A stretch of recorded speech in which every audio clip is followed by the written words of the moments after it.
किसी इंसान की इच्छाओं को दबाना, उसकी पसंद नापसंद पर सवाल खड़े कर उस पर अपनी मर्जी थोपना हादसों और गुनाहों को आमंत्रित करता है, फिर चाहे यह बंदिश सामाजिक, व्यक्तिगत या पारिवारिक ही क्यों ना हो। ऐसी सूरत में प्रतिरोध की भावना प्रबल होती है और नदी के उस बहाव की तरह पर्वत को चीरती हुई अपना रास्ता बनाती है, जो रास्ता गुनाह की तरफ ले जाता है। ये लड़की जिसे अगवा किया गया था, क्या यह किसी की जबरदस्ती का भुगतान कर रही थी या फिर खुद किसी भयानक खेल का हिस्सा थी? आखिर कौन थी ये लड़की जो मदद की गुहार लगा रही थी? भाऊ, ये है हमारा छोटा सा परिवार। ही माझी पत्नी, ये मेरा लड़का मनीष, रेलवे में इंजीनियर है। और ये मेरी बड़ी बहू कविता। नमस्कार। नमस्कार। इनकी शादी के 6 महीने बाद ही मेरा लड़का गुजर गया, मगर ये हमारे साथ ही रहती है, हमारी बेटी जैसी हो। घर की सारी जिम्मेदारियां वही संभालती है और इसके होते तो हमें कोई चिंता करने की जरूरत ही नहीं पड़ती। बाबा, हे तो माझं कर्तव्यच आहे। मेरे होते हुए आपको, सासूबाई को और मनीष को कोई परेशानी ना हो। शादी के बाद तुम्हें भी तो मदद मिल जाएगी। नेहा जो है तुम्हारा हाथ बटाने के लिए। ओह, पर काकू नेहा है कहाँ पे? बोलवा तिला। नेहा बेटा, मी बोलवते हा। नेहा, नाश्ता घेऊन ये बेटा।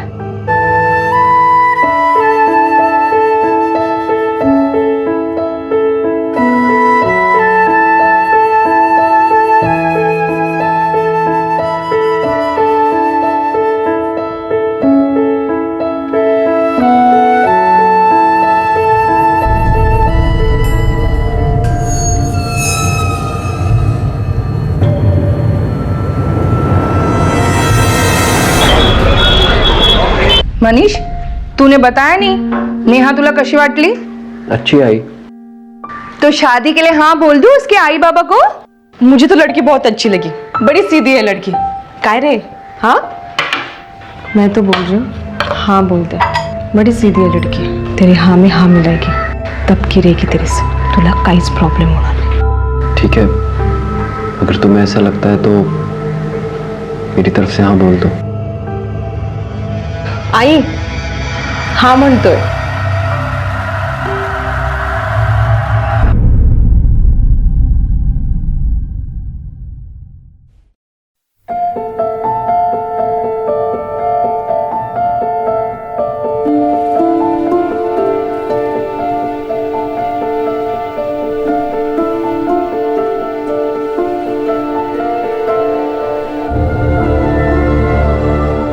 जीती रहो।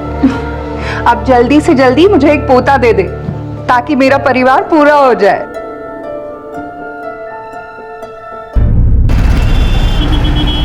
साहब, मैं आज सुबह हल्का होने के लिए गया, तब मैंने देखा कोई एक आदमी एक औरत को जबरदस्ती गाड़ी में बिठा के लेके जा रहा था। उस औरत के हाथ में हरा रंग का बांगड़ी और मेहंदी लगा था। कौन सी गाड़ी थी?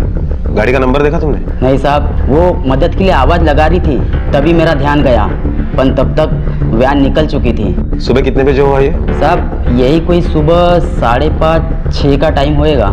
ये सुबह 5:30-6 बजे के करीब हुआ और तुम 6-7 घंटे के बाद आ रहे हो पुलिस स्टेशन? साहब, मैंने सोचा काय को फालतू लपड़े में पड़ने का, पर बाद में मेरे समझ में आया कि क्या मालूम मेरे आपको बताने से किसी की जान बच सकती है।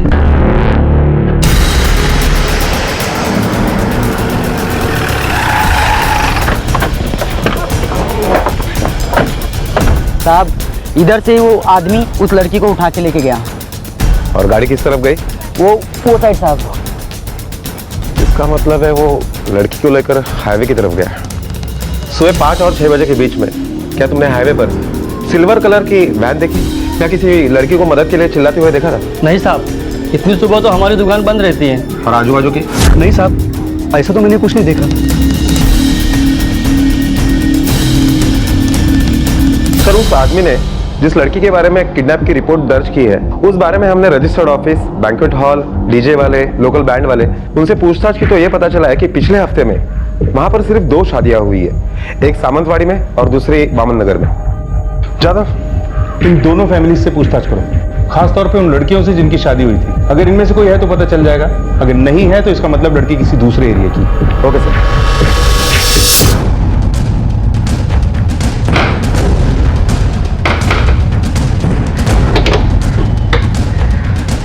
ठीक है ये सर। क्या तुम्हारी शादी गए हफ्ते हुई है? हो सर। क्या तुम दोनों खुश हो इस शादी से? तुम्हें कोई परेशानी तो नहीं तुम्हारे घर वालों से या ससुराल वालों से? नहीं साहब।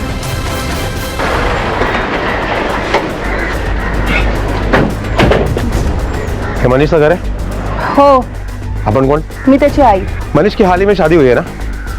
बुलाओ उसे, हम उससे बात करना चाहते हैं। बात अब पुलिस तक पहुंच गई है. ये लड़की ने हमारा घर बर्बाद किया आणि आता स्वतः जाऊन पोलिसात कंप्लेंट करून आली. सर, उस लड़की का खुद अपना कैरेक्टर ठीक नहीं था आणि ती आमच्यावर आरोप लावते जबकि हमने उसके साथ कुछ गलत किया ही नहीं है. आप कौन? हिमा जी बहनी। तो आप मनीष हो? जी। आपकी बेबी कहाँ है? हम उनसे बात करना चाहते हैं, बुलाइए उन्हें। वो अपने घर पर होगी। मतलब? मेरी उससे शादी टूट चुकी है। ऐसा क्या हुआ कि तुम्हारी शादी एक ही दिन में टूट गई? आई हाँ, इसका मतलब मेरे साथ धोखा हुआ है। मैं ऐसी गिरी हुई कैरेक्टरलेस लड़की के साथ 1 मिनट भी नहीं रह सकता। मैं तो कह रही हूँ ना, इस लड़की को अभी के अभी इसके घर फेंक के आ. प्लीज, मैं सब कुछ जैसे धोखेबाज के साथ ना ऐसे ही होना चाहिए। तो प्लीज ऐसा मत करो। चल मनीष प्लीज, मनीष ऐसा मत करो, प्लीज छोड़ दो। मनीष चल प्लीज ऐसा मत करो। क्यों तमाशा कर? प्लीज। ऐसी भोली सूरत, इतनी सीधी सादी, देखते ही प्यार हो गया था मुझे उससे। लेकिन जैसे ही शादी हुई उसका असली चेहरा देखा मुझे। अफेयर चल रहा था उसका किसी से। अरे किसी से क्या सर, पता नहीं कितनों से चल रहा था। कहाँ कहाँ मुंह मारा था उसने। तो तुमने उसे जाकर मायके छोड़ दिया? नहीं। क्यों किया तूने मेरे साथ ऐसा? क्यों मजाक बना दिया? पागलों की तरह प्यार करने लगा था तुम्हें। आप प्लीज मुझे यही छोड़ दीजिए। तू यहीं रहता है तेरा यार? अब इससे आपको कोई मतलब नहीं होना चाहिए। मैं जानती हूँ अगर आप मेरे घर गए ना तो बहुत बड़ा तमाशा करोगे और मेरे आई बाबा को पता चला ना तो वो मर जाएंगे। आप मुझे यहीं छोड़ दीजिए, मैं अपने आप चली जाऊंगी।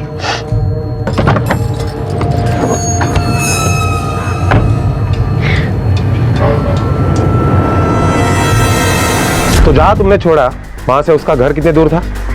यही कोई पैदल 10 मिनट का रास्ता। तो क्या वो घर पहुंची? सर मुझे इससे कोई मतलब नहीं था। मैं उसकी शक्ल तक नहीं देखना चाहता। वो घर पहुंची नहीं है, बल्कि किसी ने उसे किडनैप कर लिया है। क्या पता साहब, वो किडनॅप हुई का आपल्या याराबरोबर पळून गेली? वो पता करना हमारा काम है और हम पता कर लेंगे। फिलहाल तो आप मुझे ये बताइए, उस वक्त आप लोग कहाँ थे? हम लोग कहाँ होंगे? हम लोग तो घर पे ही थे. आम्ही कुठे जाणार एवढ्या सकाळी? हमारे समाज में कुछ लोग आज भी उस मानसिकता के साथ जी रहे हैं जो शादी के साथ एक लड़की के चरित्र की अग्नि परीक्षा करते हैं और उसके चरित्रवान होने का सबूत उसके वर्जिन होने को मानते हैं। ऐसी ही दूषित सोच ने नेहा को शादी की अगली सुबह सड़क पर लाकर खड़ा कर दिया था। नेहा अपने ससुराल से तो निकल गई थी लेकिन घर नहीं पहुंची थी, बल्कि उसका अपहरण हो चुका था। लेकिन अपहरणकर्ता कौन था? मनीष, जिसके अंदर बदले की भावना थी, या फिर कोई और ही इंसान था इस अपहरण के पीछे? कौन था वो? और नेहा का अपहरण करने के पीछे उसका क्या मकसद हो सकता था?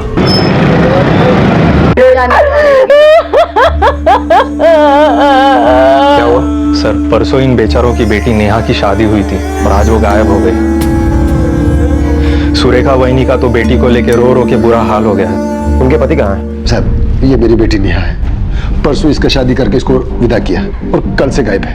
आपको किसी पे शक है जो इसको गायब कर सकता है? शक नहीं, पूरा विश्वास है नेहा के ससुराल वालों ने इसको गायब किया है। आज सुबह ही मेरे घर पे आए थे और नेहा को चरित्र खराब है करके ऐसा बोल के बहुत चला के गए।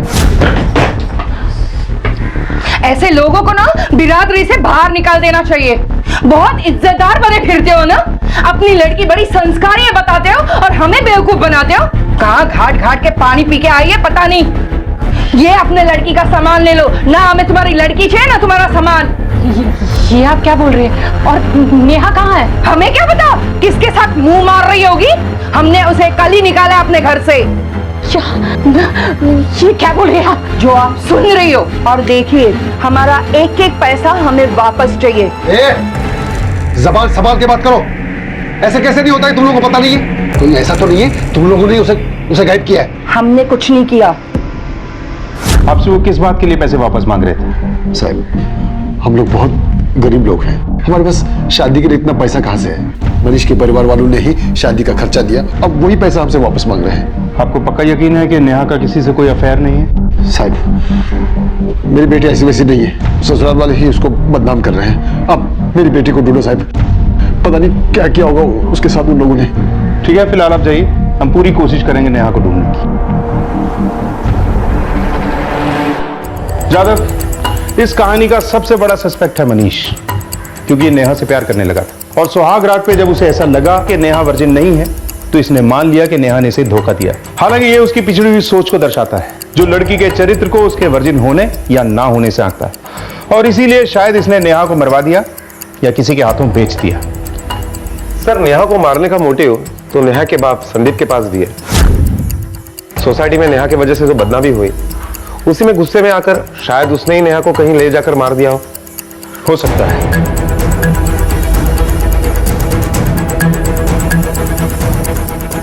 ज्यादा पॉसिबल है, क्योंकि उस सुबह नेहा घर के लिए निकली थी और घर के इतनी पास पहुंचने के बाद वो गायब हो जाती है और किसी को कुछ पता भी नहीं चलता। ज्यादा ऐसा करो, मनीष को किडनैपिंग स्पॉट पे बुलाओ और मनीष और इसकी पूरी फैमिली के कॉल रिकॉर्ड्स और मोबाइल लोकेशंस निकलवाओ।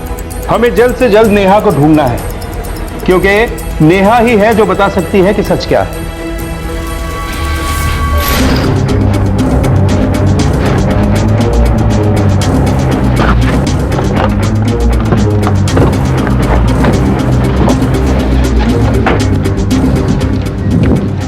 सर, मैंने नेहा को यहाँ छोड़ा था। आप मुझे यहीं छोड़ दीजिए, मैं अपने आप चली जाऊंगी।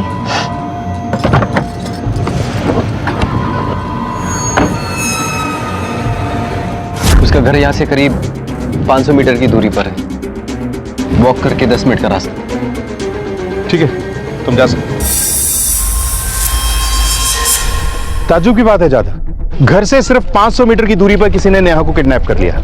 सर, ये भी हो सकता है कि मनीष ने ही वापस आकर नेहा को किडनैप किया हो, या ये भी हो सकता है कि नेहा के बाप ने ही नेहा को किडनैप किया हो सकता है लड़की को अकेला देखकर किसी ने फायदा उठाने की सोची हो।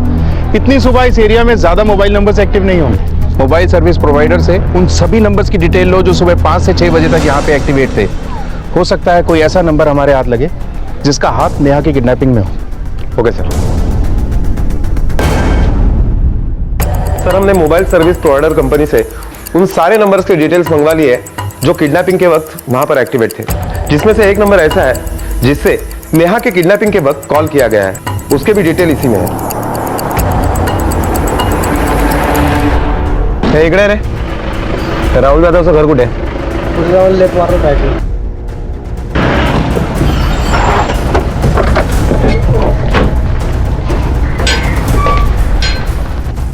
राहुल जाधव तो ही है?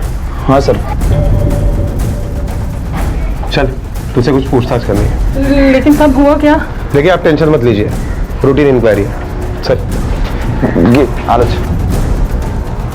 8 तारीख को सुबह 5:30 बजे रोड पर क्या कर रहे थे? सर, मैं फार्म हाउस जा रहा था, रोज का रास्ता है, रूटीन है मेरा। अच्छा, इतनी सुबह वहां जाकर फोन करना ये भी तुम्हारा रूटीन है या उस दिन कुछ खास वजह थी? फोन? हाँ सर, वो फोन मैंने नहीं किया था, मेरी दोस्त है नेहा करके, उसने फोन किया था। मतलब मैं बाइक लेके फार्म हाउस की तरफ जा रहा था तो देखा तो रास्ते में नेहा रो रही थी। मुझे बड़ा अजीब सा लगा कि शादी के दूसरे दिन ऐसा कैसा हो सकता है, तो मैंने हेल्प करने की कोशिश की दोस्त के नाते।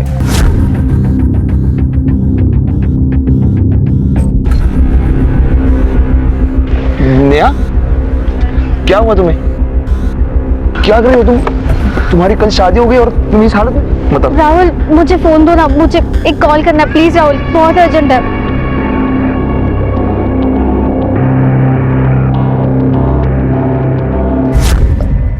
तुमने सुना वो फोन पे क्या बात कर रही थी? सर, वो एक्चुअली मैंने सुना नहीं, मतलब वो बहुत दूर जाके बात कर रही थी। उसके बाद क्या हुआ? सर मैंने उसे बहुत बार पूछा लेकिन वो कुछ बोली नहीं। Thank you. क्या हुआ बताओ तो सही। कुछ नहीं, मैं चलती हूँ। वो अपने घर की तरफ चली गई और मैं अपने फार्म हाउस की तरफ चला गया। रोने के अलावा उसके बिहेवियर में कुछ अजीब लगा तुम्हें? हाँ सर, वो थोड़ा जल्दी में थी। मैंने उसे पूछा कि घर ड्रॉप कर दूं क्या, उसने कुछ जवाब ही नहीं दिया, वैसे ही चली गई। नेहा ने जिस नंबर पर फोन किया था, तुम जानते हो उसे? हाँ सर जानता हूँ, राजेश सर का नंबर है वो, हमारे ट्यूटर है वो। ट्यूटर? अच्छा एक बात बताओ, नेहा और तुम्हारे ट्यूटर राजेश के संबंध कैसे थे? मतलब कोई अफेयर वगैरह? मतलब ऐसा बताया नहीं किसी ने, लेकिन मुझे लगता है उनका अफेयर चल रहा था। ये भी हो सकता है कि ये तुम्हारा वहम हो, उन दोनों के बीच में सब कुछ नॉर्मल हो। हाँ मतलब मेरी मिसअंडरस्टैंडिंग हो सकती है सर, लेकिन मैं जब भी क्लास में जाता था तो उससे पहले नेहा वहां पे रहती थी और डोर भी क्लोज होता था। राहुल, तुम्हारा ट्यूशन तो 4 बजे होता है ना? हाँ सर, वो मैं थोड़ा एक्चुअली जल्दी आ गया। अच्छा, आओ। इतना नोटिस करने की वजह कहीं ये तो नहीं कि तुम भी नेहा को पसंद करने लगे थे? नहीं सर, मेरी गर्लफ्रेंड है। सर मोबाइल लोकेशन के मुताबिक मनीष का फोन घर से किडनैपिंग स्पॉट तक तो ऑन था, लेकिन वहां जाने के बाद उसका फोन स्विच ऑफ हुआ। शायद हो सकता है कि मनीष ने जानबूझकर उसका फोन स्विच ऑफ किया हो ताकि उसके मूवमेंट्स के बारे में हमें कुछ पता ना चले। हो सकता है। उसके कॉल रिकॉर्ड से कुछ मिला? नहीं सर, कुछ खास हाथ नहीं लगा, बस कुछ पर्टिकुलर नंबर है जिन पर इनकमिंग और आउटगोइंग कॉल की गई है। और नेहा और संदीप के कॉल रिकॉर्ड से भी कुछ नहीं मिला? सर नेहा का बाप संदीप, उसके मोबाइल का लोकेशन तो उसके घर का ही दिखाई दे रहा है, उसके रिकॉर्ड से भी कुछ खास हाथ नहीं लगा। और नेहा का फोन तो मनीष के घर पर ही छूट गया था, इस वजह से नेहा का मोबाइल का लोकेशन मनीष का घर का ही दिखाई दे रहा है। लेकिन सर एक नंबर है जिस पर 15 दिन पहले तक नेहा ने काफी बार कॉल किया है। पता किया वो नंबर किसका है? सर वो नंबर किसी राजेश सुरते के नाम पर है। और एक बात सर, जिस दिन किडनैपिंग हुई उस दिन की शाम तक राजेश सुरते का फोन ऑन था, लेकिन उसके बाद जो स्विच ऑफ हुआ है वो अब तक ऑन ही नहीं हुआ। नेहा के कॉल रिकॉर्ड और राहुल के बयान से एक बात तो साफ हो गई है कि नेहा और राजेश में जरूर कुछ था, और किडनैपिंग के पहले भी आखिरी कॉल नेहा ने राजेश को ही किया था। जादव, हमें सबसे पहले इस राजेश को उठाना होगा। हो सकता है कि नेहा के गायब होने में इसका हाथ हो। अक्सर देखा गया है कि हारा हुआ आशिक खतरनाक होता है।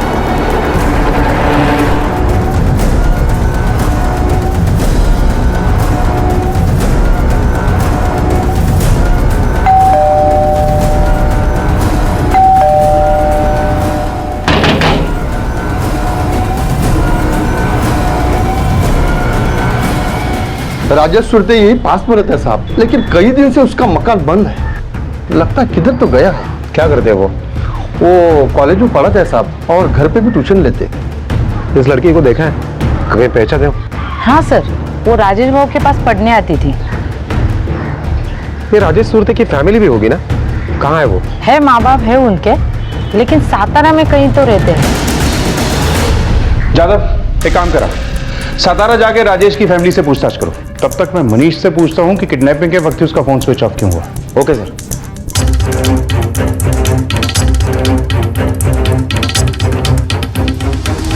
सर, उसने मेरे प्यार के बदले मुझे धोखा दिया, इसका मतलब ये तो नहीं कि मैं उससे बदला लेने के लिए उसका खून या किडनैप कर सकता हूँ। और सर, मेरा फोन ऑफ है, ये तो मुझे तब पता चला जब मैं उसे छोड़कर घर वापस पहुंचा। सर, मैं आपसे सच कह रहा हूँ, आपसे कुछ भी नहीं छुपा रहा। ये सब एक कोइंसिडेंस है। ये कोइंसिडेंस तुम्हारे साथ बात हो रहे हैं। खैर, इन कोइंसिडेंसेस का सच हम पता कर लेंगे। तुम बस दुआ करना कि ये सचमुच में कोइंसिडेंस ही हो। साहब, राजेश हमारा बेटा था, है नहीं।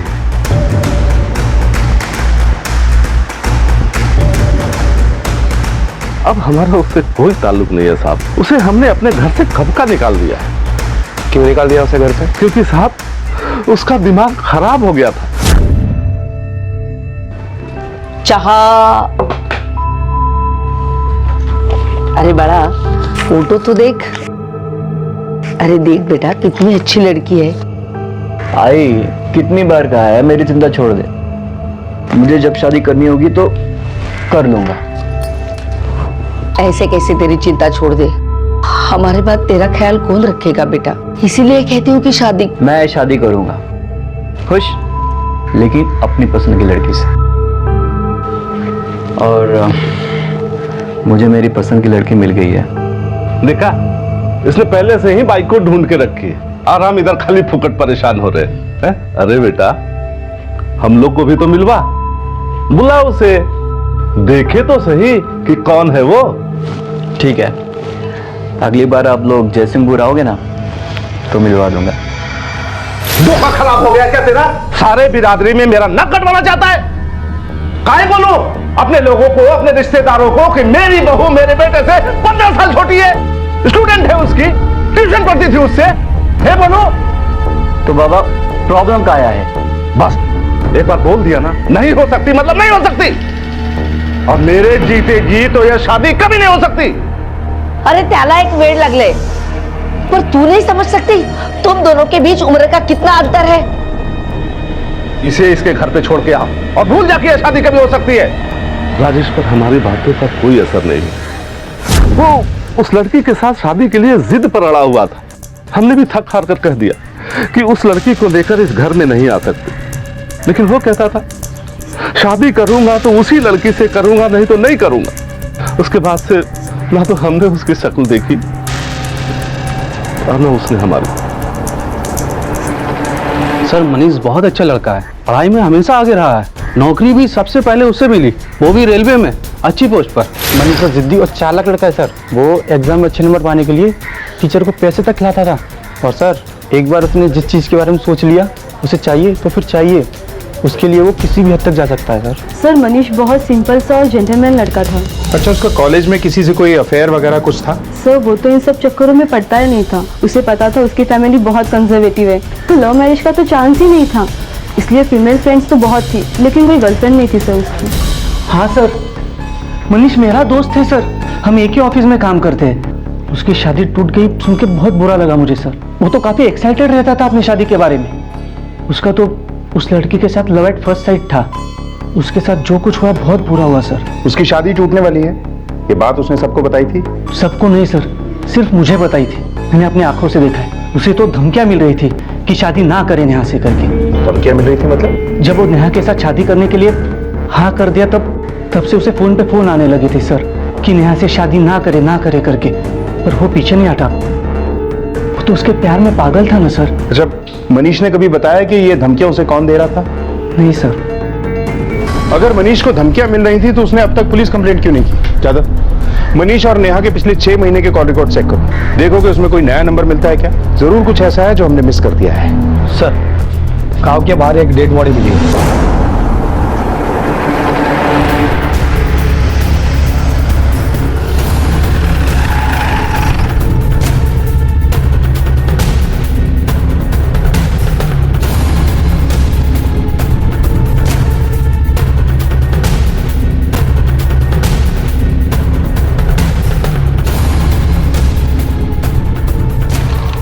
सर, राजेश सुरते की डेड बॉडी है। लगता है इसके सर पर किसी भारी चीज से वार किया गया है, जिसकी वजह से इसकी मौत हुई। सर, हमने आजू बाजू सब जगह देखा, लेकिन कहीं मर्डर वेपन नहीं मिला। ठीक है, इसकी बॉडी को पोस्टमार्टम के लिए भेजो। नेहा के अपहरण से शुरू हुआ यह केस दिन ब दिन गहराता जा रहा था। पुलिस के सामने कई संदिग्ध थे, जिनमें अहम था राजेश, लेकिन उसका तो कत्ल हो चुका था। राजेश के कत्ल और नेहा के अपहरण का आपस में क्या संबंध था, और कौन था जिसने इन गुनाहों को अंजाम दिया था? मनीष, जिसने धमकियां मिलने के बावजूद नेहा से शादी की और उसे छोड़ दिया।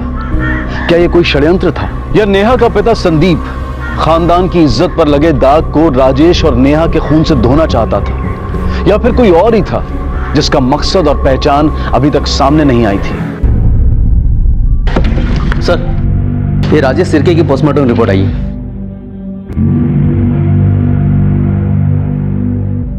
पोस्टमार्टम रिपोर्ट के मुताबिक राजेश की मौत सर पर किसी भारी चीज से चोट लगने की वजह से हुई। बॉडी पर कोई स्ट्रगल के मार्क्स भी नहीं, और मौत हुई है 8 तारीख को शाम 6 बजे से 8 बजे के बीच। मतलब जिस सुबह नेहा का किडनैप हुआ, उसी शाम राजेश की मौत हुई। सर, ये भी तो हो सकता है कि नेहा ने मनीष को राजेश के बारे में सब कुछ बता दिया हो, और बदला लेने के लिए नेहा को मनीष ने किडनैप किया और राजेश का खून कर दिया।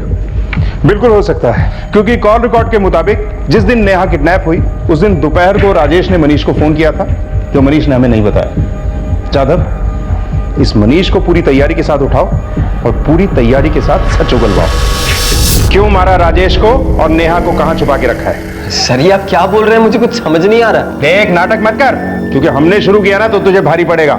चल वो बदला लेने के लिए राजेश की तरह ही नेहा को मार दिया या किसी के हाथों बेच दिया? सर मैंने ऐसा कुछ नहीं किया। पता नहीं आप लोग मुझे क्यों टारगेट कर रहे हैं, मुझे कुछ समझ नहीं आ रहा है। लेकिन हमें समझ आ गया है। ये सारे कोइंसिडेंस तेरे साथ क्यों होते हैं? क्योंकि तेरा नेचर है, जो तुझे चाहिए वो तुझे चाहिए, इसलिए धमकियां मिलने के बाद भी तूने नेहा से शादी की और पुलिस कंप्लेंट तक नहीं की। सर कंप्लेन तो मैंने इसलिए नहीं लिखवाई थी क्योंकि कुछ समय बाद वो कॉल्स आने बंद हो गए थे। मुझे लगता है उसे समझ आ गया था कि मुझ पे उसकी धमकियों का कोई असर नहीं हो रहा है। और सर मैं नेहा से प्यार करने लगा था। शादी से पहले हर एक दिन मेरा प्यार उसके लिए बढ़ता जा रहा था। जब भी उससे बात करता मिलता, बस मुझे ऐसा लगता कि मैं कब उससे शादी कर लूं, इसलिए मैंने शादी की भी जल्दी की। देख, तेरी ये फेक लव स्टोरी सुनने का हमारे पास टाइम नहीं है। बोल, जिस नंबर से तुझे धमकियां मेरे फोन आते थे वो नंबर दे। सर वो नंबर तो मैंने, धमकियां आना बंद हो गई तो डिलीट कर दिया था। अच्छा, तुझे क्या लगता है कि हमें नहीं पता कि तू पहले दिन से ही झूठ बोल रहा है? सर मैं झूठ नहीं बोल रहा हूँ, आप असली क्रिमिनल को पकड़ने के बजाय मुझ पे शक कर रहे हैं, जबकि आपके पास मेरे खिलाफ कोई सबूत भी नहीं है। सबूत भी मिल जाएगा, तू टेंशन मत ले। अब तू फ्री है, अब जा सकता है, लेकिन शहर छोड़कर बाहर मत जाना।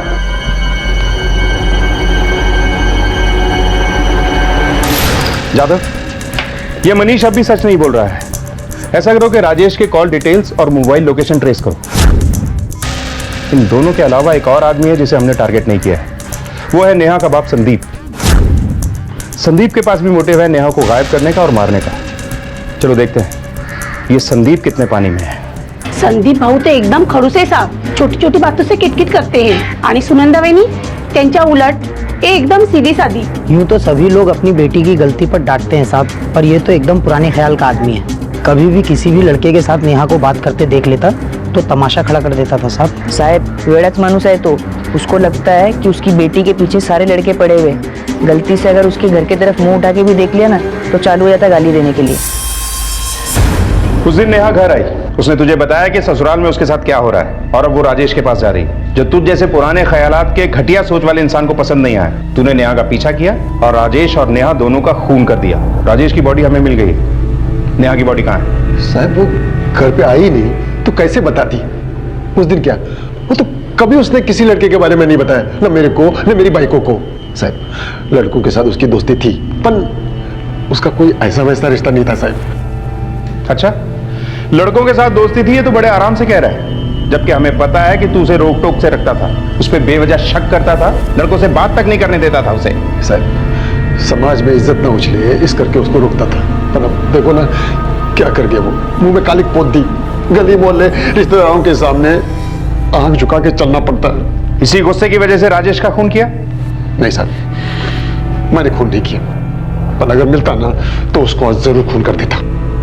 गुरु शिष्य के रिश्ते को गंदा किया था वो, पढ़ाई के नाम पे आज की लड़ाता था वो बच्चों के साथ। सर मनीष के 6 महीने के कॉल डिटेल्स, मनीष की शादी तय हो जाने के बाद मनीष को जिन नंबरों से फोन आते थे उन हर नंबर पर हमने फोन करके चेक किया।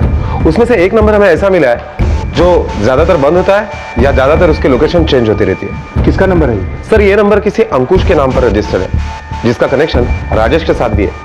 यह हमें उसके कॉल रिकॉर्ड से पता चला। चल बोल, जिस दिन नेहा किडनैप हुई उस दिन दोपहर को राजेश ने तुझे फोन क्यों किया था, और शाम को राजेश के कत्ल वाली जगह पर तेरे मोबाइल की लोकेशन भी सेम ही थी? सर उसने ये जानने के लिए फोन किया था कि नेहा कहाँ है, क्योंकि नेहा ने उसे बता दिया था कि मैंने उसे छोड़ दिया है, पर मुझे राजेश से बात करने में कोई इंटरेस्ट नहीं था, इसलिए मैंने बिना जवाब दिए ही फोन कट कर दिया। और वो लोकेशन सेम थी, ये सिर्फ एक कोइंसिडेंस है। ये सारे कोइंसिडेंस तेरे साथ ही क्यों होते हैं? किडनैपिंग के वक्त तेरे फोन की बैटरी खत्म हो जाती है, तुझे फोन पर धमकी देने वाला आदमी खुद ही थक के हार मान जाता है, और शाम को राजेश के कत्ल वाली जगह पर तेरे मोबाइल की लोकेशन भी मिलती है। सर मुझे समझ नहीं आ रहा मेरे साथ क्या और क्यों हो रहा है, पर मैं सच कह रहा हूं मैंने कुछ नहीं किया। चल एग्जैक्ट लोकेशन बता कि तूने नेहा को कहां छोड़ा था। चौराहे के कॉर्नर पे। मनीष ने नेहा को जहां छोड़ा था, राजेश का घर भी वहीं पास में है।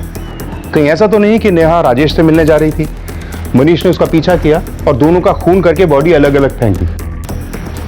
जादव, वो लड़का राहुल जिसके फोन से नेहा ने कॉल किया था, एक बार वापस उससे मिलना पड़ेगा। हमें एग्जैक्ट लोकेशन बताओ। उस दिन तुमने नेहा को कहां देखा था? चौक के पास देखा था। किस तरफ जा रही थी वो? सर मैं बाइक स्टार्ट कर रहा था, बाइक के आईने में देखा तो वो घर की तरफ जा रही थी। राजेश तो मर चुका है, लेकिन मनीष को धमकी देने वाला उसका पार्टनर अंकुश अभी भी जिंदा है। जादव, देखो उसकी लोकेशन स्टेबल हुई क्या? वो जहां जिस हाल में भी मिलता है उठा लो उसे। Okay sir.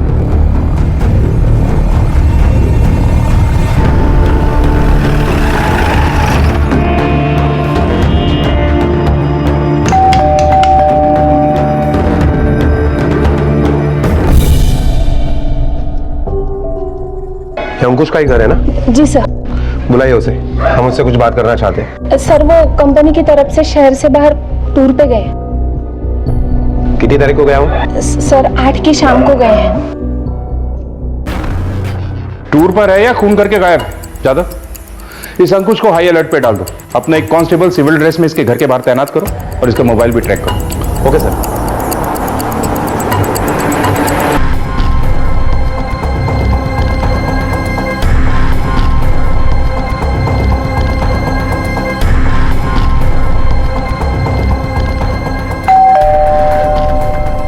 हेलो सर, अंकुश अभी अभी अपने घर पर आ गया है। चलो चलो जल्दी चलो, अंदर आ जाओ। अरे तुम क्या?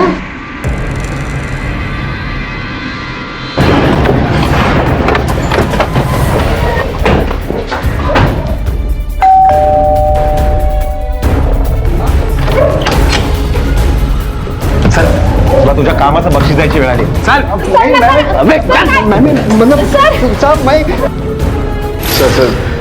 सर मैं कभी भी मनीष को धमकाया नहीं सर। सर वो राजेश मेरे फोन से ना कई बार मनीष को कॉल करता था और उसको धमकाया करता था।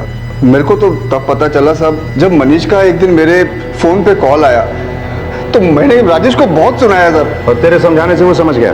सर समझा कि नहीं, पर सर राजेश ने मेरे को एक दिन बताया साहब कि मनीष के साथ उसका सेटलमेंट हो गया है। वो क्या है ना साहब कि मनीष के लाइफ में पहले से ही कोई था, तो शादी के बाद भी वो उसके साथ कंटिन्यू रखना चाहता था, इसलिए उसको नेहा का राजेश के साथ संबंध रखने में कोई ऐतराज नहीं था साहब।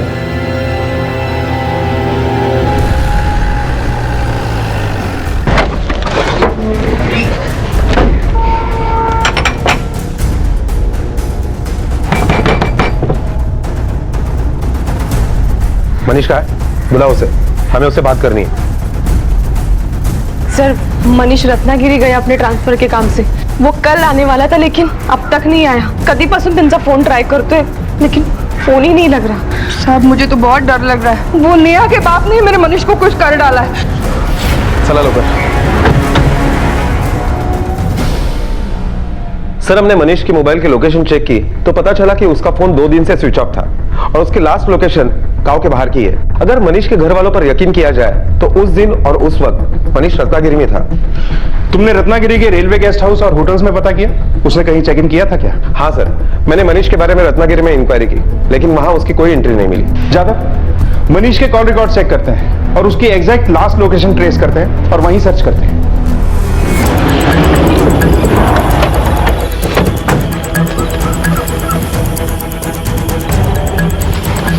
देखो आसपास।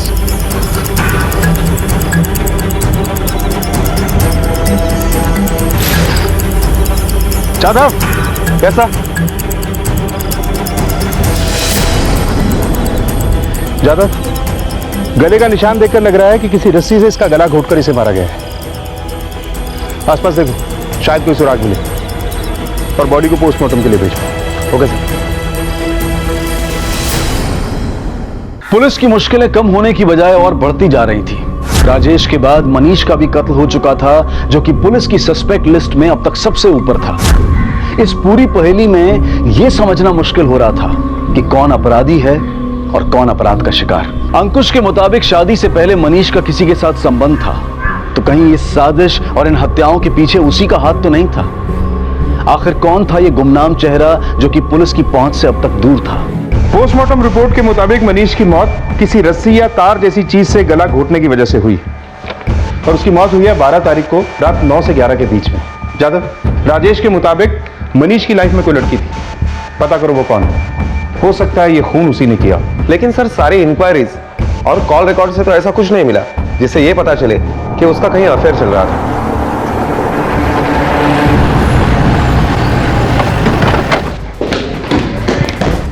देखो ठीक तरह से ढूंढो, कुटे का मिलटे का बगा।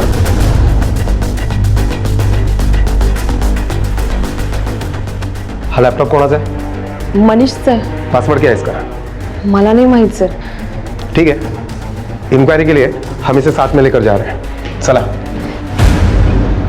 सर मनीष के घर पर जब हमने सर्च किया तो वहां हमें मनीष का लैपटॉप मिला। साइबर एक्सपर्ट के रिपोर्ट के मुताबिक मनीष हमेशा गे साइट पर जाया करता था।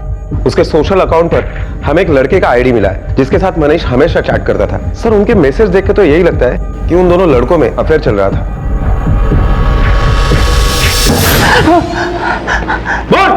सर मनीष और मेरा कॉलेज से ही अफेयर था। हम दोनों एक ही हॉस्टल में एक ही रूम शेयर करते थे। मतलब मनीष ने जानबूझकर नेहा के वर्जिन ना होने का नाटक किया था? उससे पीछा छुड़ाने के लिए वैसा किया था, लेकिन उसमें हम दोनों का नहीं, नेहा का भी फायदा था। शेखर, मैंने नेहा को घर से निकाल दिया है। अब हम लोग साथ में रह सकते हैं, किसी को भी हम पे कोई डाउट नहीं होगा। उस दिन राजेश ने मनीष को बहुत सारे फोन किए थे, लेकिन मनीष ने अवॉइड किया था, इसलिए शायद उसका पीछा करते करते वो हमारे यहाँ आया और हमें रंगे हाथों पकड़ लिया।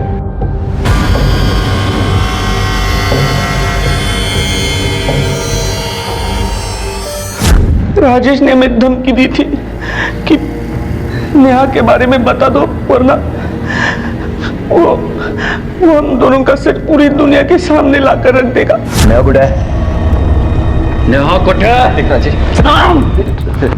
वरना तुझी असलियत ना सारी दुनिया को बताना। मनीष ने उसे रोकने की कोशिश की पर वो नहीं मान रहा था। हम लोग में हाथापाई हो गई। ने राजेश की बॉडी जंगल में जाकर फेंक दिया और उसका मोबाइल भी तोड़ दिया ताकि हमारा सच कभी किसी के सामने ना आए। मैंने मनीष को उस दिन आपके पास आने के लिए रोका था, लेकिन वो मान नहीं रहा था। आपने उसे प्रेशराइज किया था, इसलिए वो बहुत डर गया था और वो मुझसे कह रहा था कि हम दोनों सरेंडर हो जाए। हम सरेंडर नहीं होंगे। ठीक है तो तू मत कर, लेकिन मैं जा रहा हूँ पुलिस के पास, सब सच बता दूंगा। मुझसे ये प्रेशर झेला नहीं जा रहा है। नहीं सुन, तू करते सरेंडर। तुम दोनों ने मिलकर अपने स्वार्थ के लिए नेहा की जिंदगी बर्बाद कर दी। और अब इतनी ही फुर्ती से ये बता कि कहां छुपा के रखा है उसको? नहीं सर, मुझे नहीं पता सर, मेरा उससे कोई वास्ता नहीं है सर, मुझे नहीं पता, सीरियसली नहीं पता मुझे सर, मुझे नहीं पता सर, मुझे कुछ नहीं पता। ये तो साफ हो चुका है कि मनीष और राजेश ने नेहा को किडनैप नहीं किया है और ना ही शेखर ने। फिर कौन है जिसने नेहा को किडनैप किया है? जितने भी सस्पेक्ट्स हैं, अंकुश, नेहा का बाप संदीप और राहुल, तीनों पे कड़ी नजर रखो। नेहा से रिलेटेड लीड अब यही लोग हमें देंगे।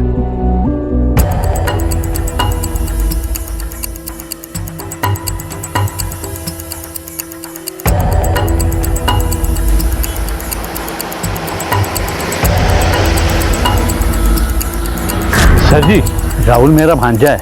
जब भी उसको फार्म हाउस के काम के लिए गाड़ी की जरूरत पड़ती है तो वो मेरी गाड़ी लेके जाता है।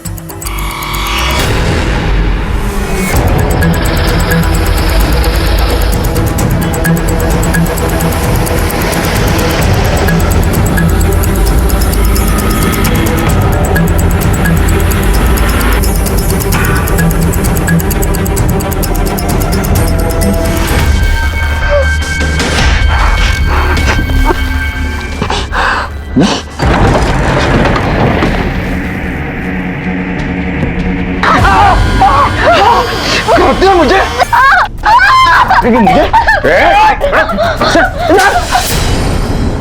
मैं राजेश के यहाँ ट्यूशन पढ़ती थी।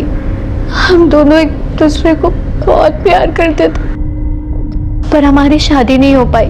फिर आई बाबा ने मेरी शादी मनीष के साथ तय की। उस दिन से मैंने राजेश के साथ अपने सारे रिश्ते तोड़ दिए।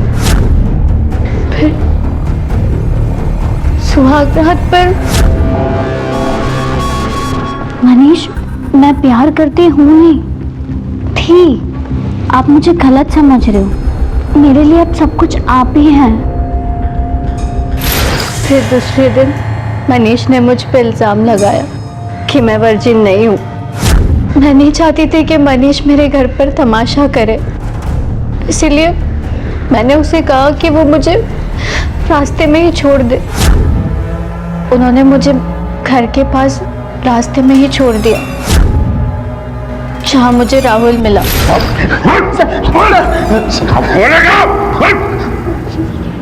मुझे लगा कि वो अपने से बड़े उम्र के लड़के के साथ सोती, तो मेरे साथ क्यों नहीं?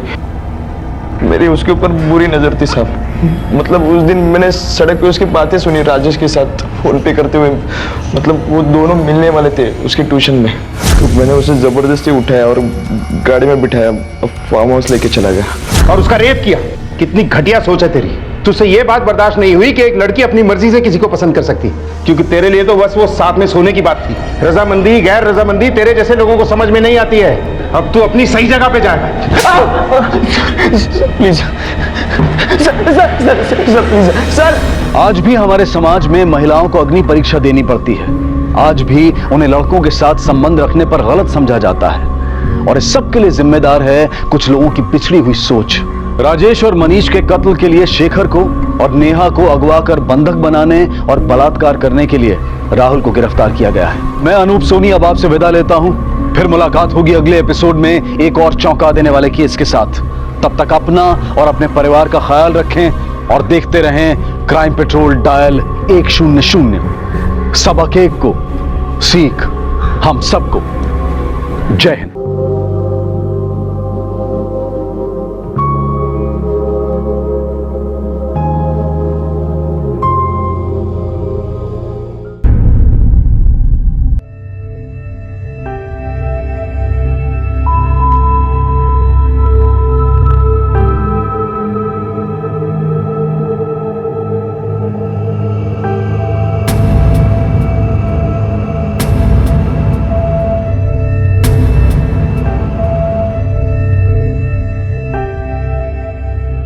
मुझे समझ में नहीं आ रहा है कब तक चलेगा ये सब।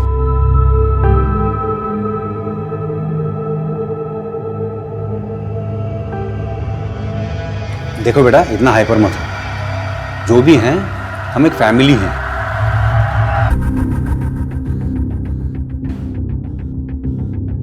अरे, आप लोग डिनर कर रहे हैं? मुझे बुलाया नहीं, मैं तो रूम में ही थी।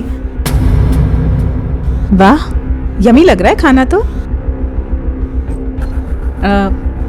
पास करेंगे?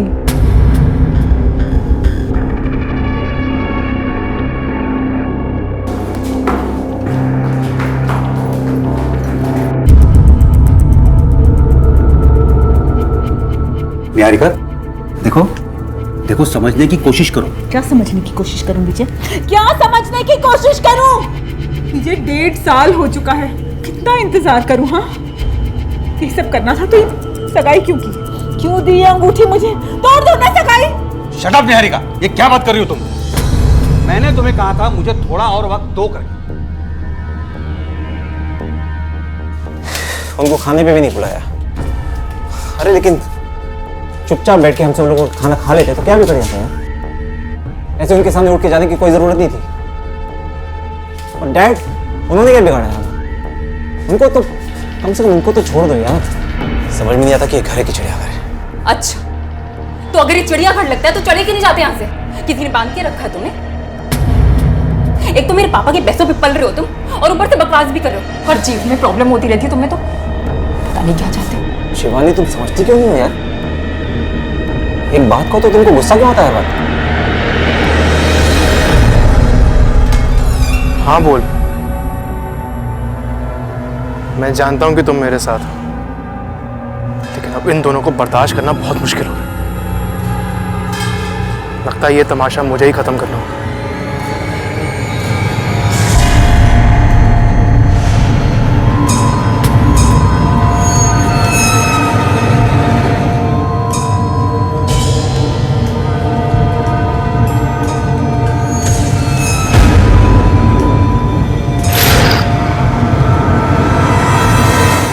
ये उसूल, ये नियम उस डोर की तरह से होते हैं जो हम इंसानों को, हमारे परिवारों को, हमारे समाज को बांधे रखते हैं, हमें निरंकुश होकर बिखरने से बचाते हैं। लेकिन कुछ परिस्थितियों में इस बंधन में हमारा दम घुटने लगता है, उसूल गलत लगने लगते हैं, नियम जिंदगी को बांधने की बजाय उसकी बर्बादी की वजह बनते नजर आते हैं। और एक सवाल जहन में बार बार उठता है कि नियम जिंदगी के लिए हैं या फिर जिंदगी नियमों की भेंट चढ़ जाने के लिए है। और जब इन सवालों के जवाब नहीं मिलते तो वही होता है जो देश की राजधानी में रहने वाले retired IRS officer Vijendra Singh Bhalla और उनके परिवार में हुआ। उससे पहले आप लोगों को कुछ सुनाई नहीं दिया? नहीं। उनकी चीखें या कोई भी आवाज सुनाई दी आप लोगों को? बड़ी अजीब बात है, हॉल में आपके पिता का मर्डर होता है और आपको चीख भी सुनाई नहीं देती। आपके घर से कोई कीमती सामान गायब हुआ? जी नहीं। शाम के 8 बजे से लेकर सुबह के 8 बजे तक हमारी ड्यूटी रहती है साहब, और रात भर बंगले में कोई नहीं घुसा। हम पूरी गारंटी के साथ कह सकते हैं साहब। तुम्हारे अलावा घर में और कोई काम करता है क्या? एक नौकरानी आती है तनुजा, 11 बजे आती है और 4 बजे चली जाती है साहब। अपना नाम, नंबर और पता कांस्टेबल के रजिस्टर में लिखवा दो। जी साहब। सर मैंने बंगलो पूरी अच्छी तरीके से चेक किया, फोर्स एंट्री के कोई निशान नहीं, पीछे से भी एंट्री करना बहुत मुश्किल है सर। ये इनसाइड जॉब है मिश्रा, कोई सामान गायब नहीं हुआ इसका मतलब मामला लूट का नहीं है। फोर्स एंट्री नहीं है इसका मतलब कातिल या तो घर से ही है या घर वालों की मदद से घर के अंदर घुसा होगा। और बॉडी देखकर ऐसा लगता है कि किसी तेज धार हथियार से मारा होगा। वैसे भी ये फैमिली कुछ अजीब सी लग रही है मुझे। डैड की गर्लफ्रेंड है, उसी ने मारा मेरे डैड को। इस दावे की कोई खास वजह? जबरदस्ती रह रही थी वो उस घर में, डैड नहीं चाहते थे फिर भी वो यहाँ पर रह रही थी।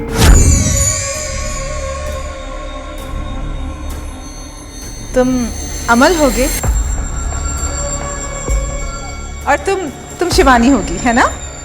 पर आप कौन है? लगता है विजय ने तुम लोगों को मेरे बारे में नहीं बताया। मैं निहारिका हूँ, मैं तुम्हारे पापा की मंगेतर हूँ और अब से मैं सबके साथ ही रहने वाली हूँ। लो विजय भी आ गए। निहारिका तुम यहाँ कैसे? डैड, आप इन्हें जानते हैं? मैंने इन्हें हम दोनों के बारे में सब कुछ बता दिया है।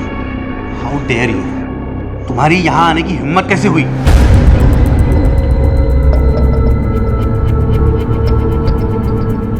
इसमें प्रॉब्लम क्या है विजय? तुम अभी इस वक्त यहाँ से चली जाओ, हम इस बारे में बाद में बात करते हैं। बाद में क्यों विजय? तुम्हें जो कहना है तुम अभी कहो।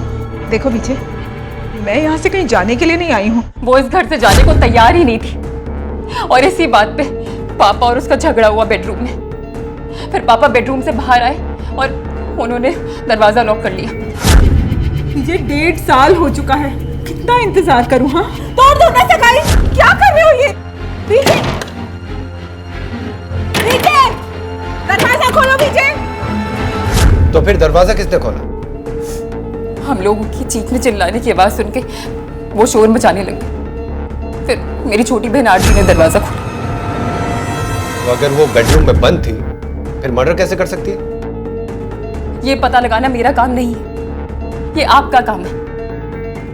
कुछ खास बात जो आप हमें बताना चाहती हैं इस मर्डर या अपने डैड के बारे में? डैड को आइसक्रीम बहुत पसंद है। मैं इस केस से रिलेटेड बात पूछ रहा हूँ, कुछ पता हो तो प्लीज हमें बताइए। नहीं, मैं नींद में थी जब उसने डैड को मारा। किसने? जिसने भी मारा होगा। अच्छा, वो जो निहारिका है, क्या तुम्हारे डैड का उससे रात को झगड़ा हुआ था? हाँ सर, रोज झगड़ा होता था। उस औरत की वजह से हमारी सारी फैमिली टेंस थी, तो जबरदस्ती हमारे घर में घुस गई, अब निकलने का नाम नहीं ले रही है। मुझे तो पूरा यकीन है सर, उसी ने मेरे डैड को मारा है। और कोई है जो रेगुलर बेसिस पे आपके घर में आता हो? और नहीं सर, और तो कोई भी नहीं है। क्यों? आपकी मेड वो रोज नहीं आती? तनु तो सर रोज ही आती है, लेकिन वो हमारे घर में सालों से काम कर रही है। तनु या तनुजा?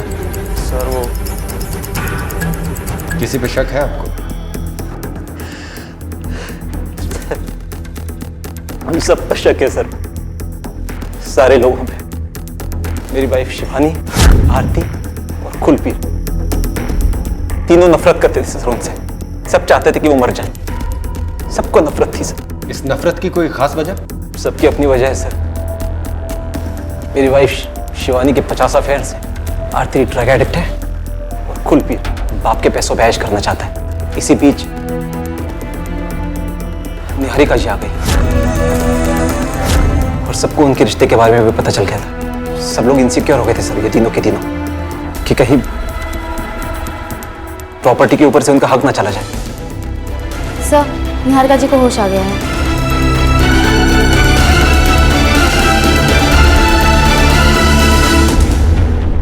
मिस्टर भल्ला से क्या रिश्ता था आपका? इन लोगों ने आपको बताया नहीं मेरा क्या रिश्ता था? बताया, लेकिन मैं आपके मुंह से सुनना चाहता हूँ। प्यार करते थे हम एक दूसरे से।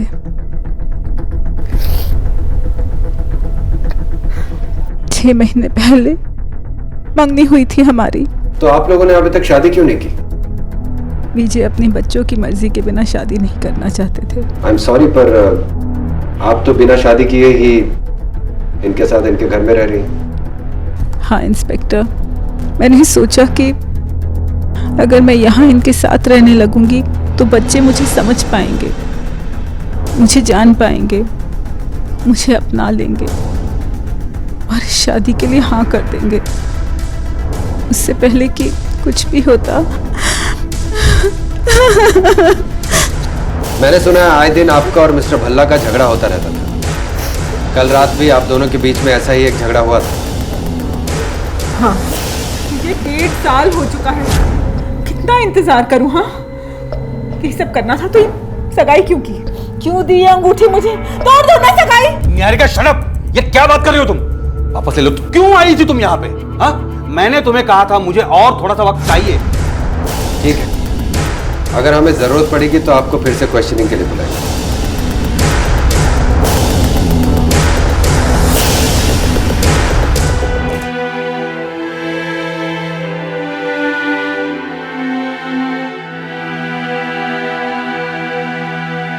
सर, मौत की सही वजह तो पोस्टमार्टम की रिपोर्ट के आने के बाद ही पता चलेगी। एक काम करो, इस फैमिली की कंप्लीट इंक्वायरी करो। बैंक डिटेल्स, कॉल रिकॉर्ड्स और सोशल मीडिया में इनकी सारी एक्टिविटीज चेक करो। शिवानी, आरती, कुलबीर, अमल और ये निहारिका, इन पांचों की कुंडली चाहिए मुझे। Right sir.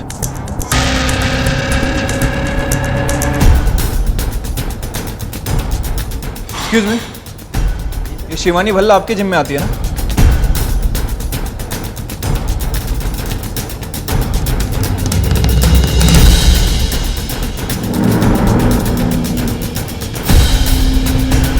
ये आरती भल्ला इसी कॉलेज में पढ़ती है ना?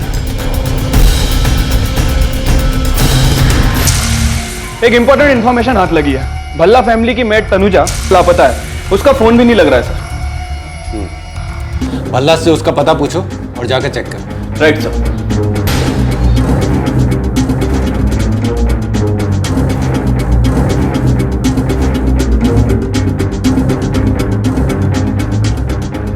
एक मिनट सुनना, ये जो तनुजा यहाँ पे रहती है आपने देखा इसको? जी नहीं देखा मैंने। ध्यान से याद है आपको?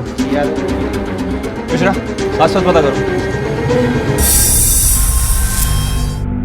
सर, इस तनुजा के बारे में अभी तक कुछ पता नहीं चला है। इसका और इसके पति दोनों का ही फोन स्विच ऑफ है।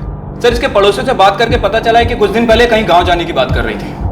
गांव कहाँ है इसका? हरियाणा के दुजाना गांव की है सर। एक पड़ोसी ने इसका एड्रेस भी दे दिया है। सर, हो सकता है कत्ल इसी ने किया हो, अकेले या फिर अपने पति के साथ मिलकर।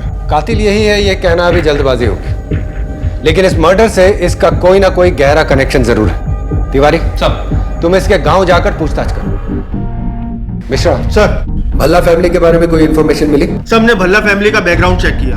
अमल ने कुलबीर, शिवानी और आरती के बारे में जो कुछ कहा था वो बिल्कुल सही निकला। शिवानी के 50 अफेयर्स हैं। आरती ड्रग एडिक्ट है और कुलपीर बाप के पैसों पे ऐश करना चाहता है। और अमल और निहारिका का बैकग्राउंड? सर, अमल का खुद का और उसके फोन का कॉल रिकॉर्ड पूरी तरह से साफ है। सर, विजय उसे काफी पसंद किया करता था और अमल भी विजय की काफी इज्जत किया करता था। रही बात निहारिका की, सर, निहारिका के फादर का शराब इंपोर्ट का बिजनेस है। पैसे की कोई कमी नहीं, तो ये पॉसिबिलिटी भी नहीं बनती है कि पैसे की वजह से वो उससे जुड़ी हो। शिवानी, आरती और कुलबीर, इन तीनों से एक एक करके बात करते हैं, देखते हैं हमसे क्या छिपा रहे हैं।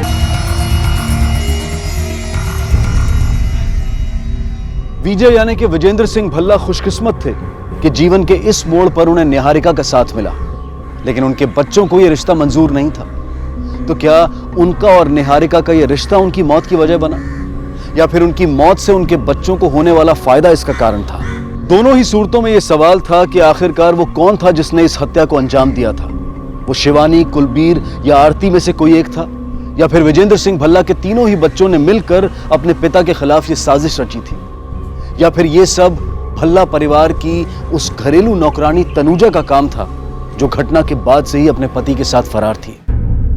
पुनीत बजाज, निशांत भारद्वाज, सारथी शर्मा, इनको जानती हैं? ये सब आपके एक्स बॉयफ्रेंड्स के नाम हैं। और इन दिनों आप जिसके साथ घूम रही हैं उसका नाम है प्रशांत सरपाल। मेरी पर्सनल लाइफ का इस केस से कोई कनेक्शन नहीं है। कनेक्शन है या नहीं ये देखना मेरा काम है। आपका काम है पूछे हुए सवालों का सही सही जवाब देना। बताइए, आपके इन अफेयर्स के बारे में आपके डैड को पता था? बोलिए। हाँ, उन्हें पता था। आओ ना, बहुत जल्दी लगता है। What the hell? अरे क्या है? पापा, पापा मेरी बात सुनो। पापा चुप कर तू। प्लीज। जानता है ना ये शादीशुदा है, इसके बाद भी तू ये सब कर रहा है? पापा मेरी बात सुनो। अंदर से निकल। मेरे पापा को ये लगता था कि मैं कैरेक्टरलेस औरत हूँ। मैं ईमान से बिल्कुल शादी नहीं करना चाहती थी, लेकिन मेरे पापा ने मुझे जबरदस्ती उससे शादी करने पे मजबूर किया। हो सकता है अपनी इस नफरत के चलते आपने ही अपने डैड को मार दिया। हाँ, नफरत तो मैं उनसे बहुत करती थी, लेकिन मुझ में हिम्मत नहीं थी उन्हें मारने की, तो बस मैं उनके मरने का इंतजार कर रही थी। तो फिर किसके नाम करने वाले थे अपनी आधी प्रॉपर्टी? जी वो गुस्से में मुंह से निकल गया था। और पीनी है पी लो यार, फर्क नहीं पड़ता मुझे। सर, आपको कैश में पेमेंट करना पड़ेगा सर। लगता है आपके बैंक ने आपके कार्ड को ब्लॉक कर दिया सर। तेरा दिमाग खराब हो गया क्या? जाके दोबारा ट्राई कर। सर बार बार ट्राई किया लेकिन नहीं हो रहा है sir. Shut up and get lost.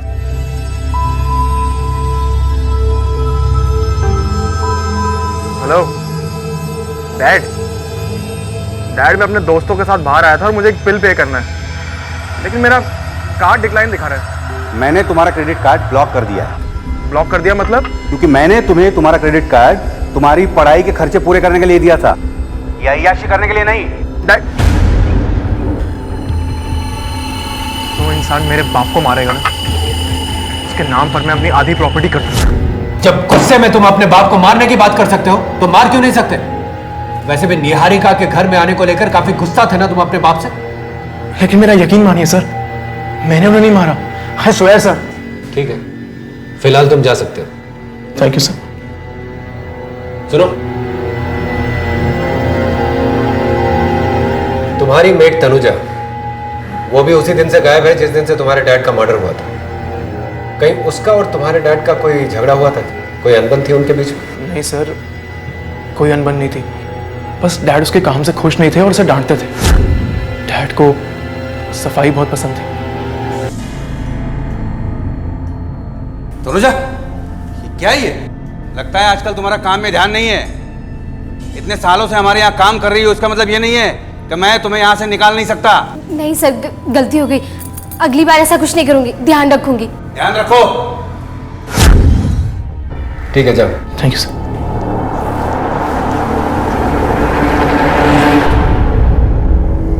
आरती भल्ला, कौन से ड्रग की लत है तुम्हें और कब से? मैं ड्रग नहीं लेती सर, पता नहीं आपको किसने बोला। मैं पिछले कुछ दिनों से तुम कॉलेज नहीं जा रही हो, जान सकता हूं क्यों? मैं बताता हूं। क्योंकि तुम्हारे ऊपर बहुत सारा उधार था उन ड्रग पेडलर्स का जो तुम्हारे कॉलेज के बाहर खड़े रहते थे। वो अपने पैसे के लिए तुम्हें प्रेशराइज कर रहे थे जो तुम्हारे पास थे नहीं, इसलिए तुमने कॉलेज जाना छोड़ दिया और घर पर जाकर बैठ गई। तो get me when I am talking to you. तो कैसे चुकाने वाली थी ये उधार तुम? अपने हिस्से की उस प्रॉपर्टी को बेचकर जो तुम्हारे डैड के मौत के बाद तुम्हारे हाथ लगती है ना। अब बताओ, अपने डैड को तुमने खुद मारा या किसी की मदद ली उनको मारने में? बोलो। मैंने मारा है। आपको लगता है ना that I am a murderer? मैंने मारा है। क्या करेंगे? लॉकअप में डालेंगे? डाल दीजिए। आप जो करना चाहते हैं करिए, जान ले लीजिए मेरी। कीजिए ना, कीजिए कीजिए, हाँ कीजिए। अब हमसे मत पूछिए सर, निहारिका से पूछिए।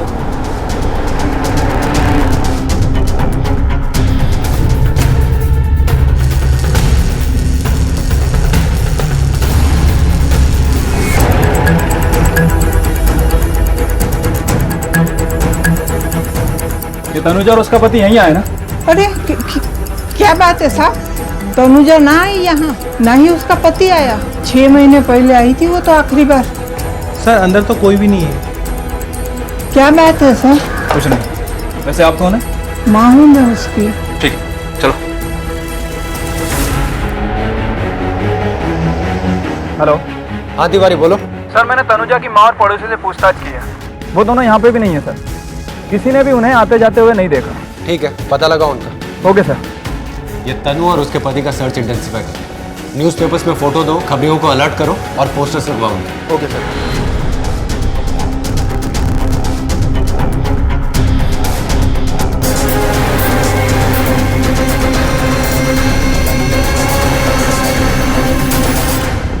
तुमने बताया ना पुलिस को हमारे बारे में? तुमने उनको ये बोला ना कि तुम्हें हम पे शक है कि हमने डैड को मारा है? मुझे पता है कि इसने ऐसा क्यों किया। हो सकता है कि किसी और ने नहीं बल्कि इसी ने मारा और डैड को। इस प्लानिंग के साथ ये सारा का सारा इल्जाम हम पर लगाकर पूरी की पूरी प्रॉपर्टी अपने नाम कर लेगा। क्यों? प्रॉपर्टी प्रॉपर्टी प्रॉपर्टी, कुछ नहीं सोचता है तुम लोगों को प्रॉपर्टी के अलावा। यही ना बस। मैंने तुम तीनों का नाम पुलिस को बताया, लेकिन इसलिए नहीं कि मैं तुम्हें फंसाना चाहता था यार, बल्कि इसलिए कि मैं चाहता था कि जिस किसी ने भी डैड को मारा है वो पकड़ा जाए। वो तुम्हारे डैड नहीं थे, वो हमारे डैड थे। तुम्हें जो करना था तुम वो कर चुके हो। अब मैं वो करूंगी जो मुझे करना है। इस मामले को ठंडा होने दो। उसके बाद अगर मैं तुम्हें सड़क पे ना लाके खड़ा किया तो मेरा नाम भी शिवानी भल्ला नहीं, समझे तुम? शिवानी। मिश्रा, हर कोई निहारिका का ही नाम ले, लेकिन सर हमें अभी तक निहारिका के खिलाफ कुछ सस्पिशियस नहीं मिला। उसके कॉल रिकॉर्ड्स, उसके बैंक डिटेल्स सब क्लियर है सर। सर मुझे तो ये काम उस भाई तनुजा का लगता है, वरना वो इस तरह फरार नहीं होती। सर पोस्टमार्टम की रिपोर्ट आ चुकी है। सर इस रिपोर्ट के हिसाब से शरीर पे घाव की वजह से मौत हुई थी। सर जिस हथियार से ये घाव किया गया था वो काफ़ी तेजधार और लंबा रहा होगा। सर ये तो कहना मुश्किल है कि कौन सा हथियार होगा, लेकिन उन्होंने सजेस्ट किया है कि शायद तलवार हो सकती है। तलवार? लेकिन मिश्रा, कातिल तलवार जैसे हथियार का इस्तेमाल क्यों करेगा, जो ना तो इतनी आसानी से मिलता है और ना ही उसे कहीं लाना ले जाना आसान होता है। यही बात तो मेरी समझ में नहीं आ रही सर, कि कातिल चाकू जैसी छोटी चीज को छोड़कर तलवार जैसी बड़ी चीज को लेकर निकलने का रिस्क क्यों लेगा? यानी या तो कातिल और तलवार पहले से ही घर में मौजूद थे, या फिर घर में उनका कोई मददगार मौजूद था जिसने उस कातिल को घर के अंदर आने में मदद की और बाद में घर से बाहर जाने में भी मदद की। लेकिन मिश्रा, ये जो कोई भी हो प्रोफेशनल किलर नहीं हो सकता। ये हो सकता है कि वो तलवारबाजी में माहिर हो या तलवार जैसे हथियार को लेकर कॉन्फिडेंट हो। मिश्रा, हमारे लिए बहुत जरूरी हो गया है कि हम तनुजा और उसके पति को ढूंढ निकालें। साथ ही साथ ये भी पता करो कि भल्ला फैमिली में कोई तलवार चलाना जानता है या किसी ने कभी तलवार खरीदी है, या फिर उनका कोई भी रिश्तेदार या दोस्त जिसका तलवार से कोई कनेक्शन है। Okay sir. तलवार? लेकिन मेरे घर में तलवार क्यों होगी? अच्छा, मैं बता रही हूँ आपको इंस्पेक्टर, यहाँ पर कोई तलवार नहीं है। कांस्टेबल इधर देखो। मैं आपको बता रही हूँ यहाँ पर कुछ भी नहीं है इस घर में। कांस्टेबल इधर देखो, अच्छे से देखो। विजेंद्र सिंह भल्ला के कत्ल की धीमी गति से आगे बढ़ती जांच में अचानक एक मोड़ आया। पोस्टमार्टम और फोरेंसिक एक्सपर्ट्स ने अपनी रिपोर्ट में मर्डर वेपन के तलवार होने का अंदेशा जताया, और इस अंदेशे ने इस केस के फैले हुए जांच के दायरे को समेटकर छोटा कर दिया। क्योंकि तलवार का इस्तेमाल आम नहीं था। हत्या के लिए इस हथियार को वही शख्स चुन सकता है जो इसे चलाना जानता हो या फिर इसे चलाने का आदी हो, यानी कि कोई तलवारबाज। और अब पुलिस को सिर्फ इस तलवारबाज तक पहुंचना था, जो कि भल्ला परिवार का ही कोई सदस्य हो सकता था या फिर इस परिवार के किसी सदस्य का कोई साथी। हाँ भाई, इस शहर में जितने भी तलवारबाज हैं या जिनका भी वास्ता तलवार से पड़ता है, उन सबके मुझे नाम चाहिए, और वो भी जल्दी। ओके।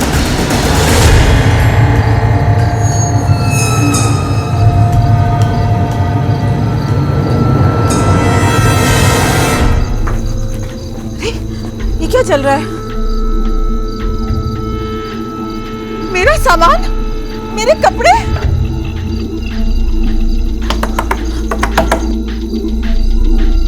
क्या है? आप विजय की माँ? दूर हट मेरे से, उतर नीचे। माँ जी वो मेरा सामान। मैं कहती हूँ उतर यहाँ से। जो किया सही किया मैंने। आपने? तू भी नहीं बचेगी। तूने मारा ना मेरे बेटे को। माँ जी मैं भला विजय को क्यों मारूंगी? मैं आपके बेटे से प्यार करती थी माँ जी। नाटक मत कर तू मेरे सामने भी, और चल यहाँ से।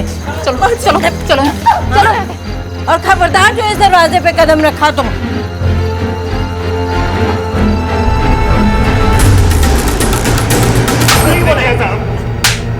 चल सच सच बता, तलवार और तनुजा कहाँ है, वरना तेरे बदन से चमड़ी उधेड़ दूंगा। कौन सा तलवार साहब? सब मैंने किसी को नहीं मारा साहब। जिस दिन मैं घर से निकला था साहब, उस दिन तन्नू काम से लौटी नहीं थी। उसके बाद क्या हुआ मुझे कुछ भी नहीं मालूम साहब। झूठ बोलता, तू और तन्नू साथ में गायब हुए थे। पड़ोसियों को बोल के गए कि गांव जा रहे हो, लेकिन गांव नहीं गए। मोबाइल फोन भी ऑफ थे तुम लोगों के। क्यों? साहब मैं तन्नू के साथ भागा ही नहीं था। तन्नू को छोड़कर भागा था साहब। एक दूसरी औरत से मुझे प्यार हो गया था, तो मैंने तन्नू को बिना बोले उस औरत के साथ भाग गया साहब। और उससे बचने के लिए मैंने अपना मोबाइल नंबर चेंज कर दिया ताकि वो मुझे ढूंढ ना पाए साहब। उसके बाद क्या हुआ मुझे कुछ भी नहीं मालूम साहब। कसम खा के कहता हूँ साहब। मिश्रा सर, इसकी तब तक धुलाई करो जब तक ये तनुजा का पता ना बता दे। Okay sir. साहब कुलबीर को क्यों नहीं पूछते साहब? क्या बोला? साहब कुलबीर का तन्नू के साथ चक्कर चल रहा है। कुलबीर? मिश्रा इसकी गर्लफ्रेंड से पूछताछ करो कि ये जो कुछ भी कह रहा है सच कह रहा है कि नहीं। Okay sir. और कुलबीर को बुलाओ जरा थाने पे। Right sir.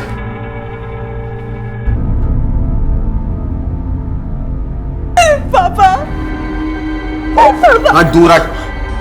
पापा विजय मर गया ना वो। अच्छा ही हुआ जो वो मर गया। बुरा तो ये हुआ कि उसके साथ तू क्यों नहीं मरी। मेरे लिए तो तू उसी दिन मर गई थी जिस दिन तू मेरा घर और मुझे छोड़कर गई थी। चल चल निकल यहाँ से। चल। मैं कहाँ जाऊंगी आपके बिना? मेरा इस दुनिया में आपके सिवा कौन है पापा? प्लीज जा उस फल्ले के पास। मैं अभी ऑफिस जा रहा हूँ, शाम तक लौटूंगा। तब तक तू मेरा घर छोड़कर चली जाना, समझी? शक्ल मत दिखाना अपनी। पापा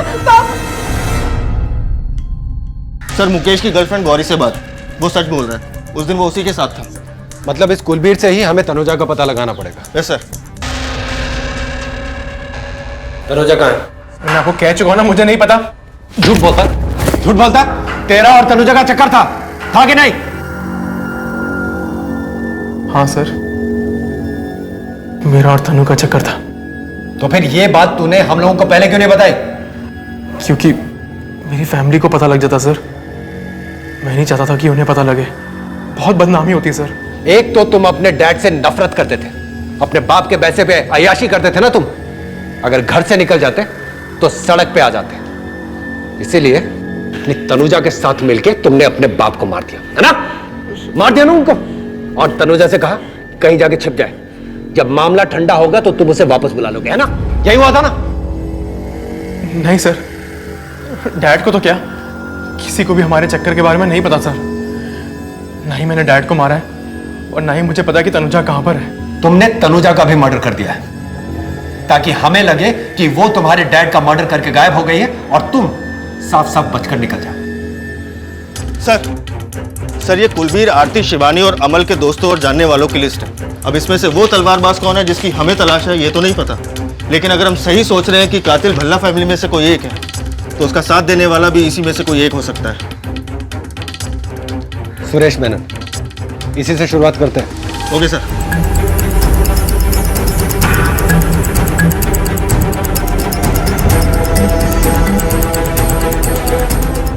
शिवानी और आरती के जो गड़े मुर्दे हमने अब तक उखाड़े हैं, उससे हमें मर्डर का कोई स्ट्रॉन्ग कनेक्शन नहीं मिला। शिवानी के एक्स्ट्रा मैरिटल अफेयर्स के बारे में उसके डैड जान चुके थे और उसे जायदाद से बेदखल करने के बारे में कह रहे थे। आरती के पास उन ड्रग पेडलर्स को देने के लिए पैसे नहीं थे। उसे एक ही तरीके से पैसे मिल सकते थे, अपने डैड के प्रॉपर्टी से। और कुलबीर का अपनी बाई के साथ अफेयर था। मिस्टर भल्ला की मौत से इन तीनों की प्रॉब्लम्स तो सॉल्व हो ही रही थी, साथ साथ बहुत सारा पैसा और अपने अपने तरीके से जिंदगी जीने की आजादी मिल रही थी। हो सकता है सर, लेकिन सर मुझे नहीं लगता कि इनमें से किसी ने भी कभी तलवार को पकड़ा भी होगा। इतना सटीक वार मुश्किल है सर। इस मामले में एक और इंसान तो शामिल है मिश्रा, लेकिन सवाल ये उठता है कि उस तलवारबाज को ढूंढे कहां से? हेलो, हाँ, ओके सर, निहारिका। अभी मैंने फोन रखा ही था और आप लोग आ गए। पढ़ो। प्यारे पापा, मेरा प्यार अधूरा रह गया। विजय की फैमिली ने भी मेरी अच्छाई को नाटक का नाम दिया और आखिर में जब मैं लौटकर आपके पास आई तो आपने भी मुझसे अपने सारे रिश्ते को नकार दिया। जिंदगी जीने के लिए अब कोई बहाना नहीं बचा, इसलिए मैं जा रही, आपकी निहारिका।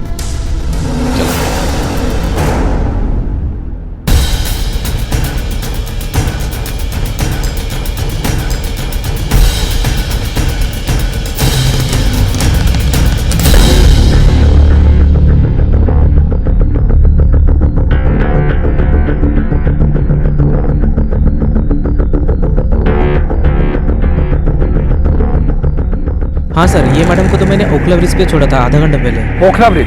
जी सर।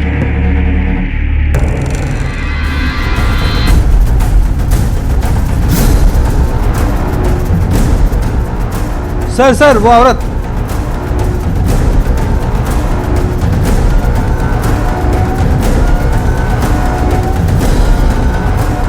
क्यों बचाया आप लोगों ने मुझे? मर जाने दिया होता। आप जानती हैं ना, आत्महत्या करना कानूनन जुर्म है। जानती हूँ, लेकिन मेरे जो हालात हैं इसमें मेरे लिए जीना कितना मुश्किल है। इस बात के लिए हम आपको अरेस्ट भी कर सकते हैं।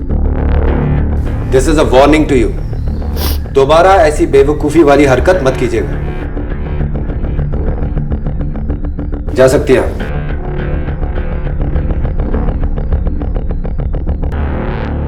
मिस्टर सर, नजर रखो इस पर। Okay sir.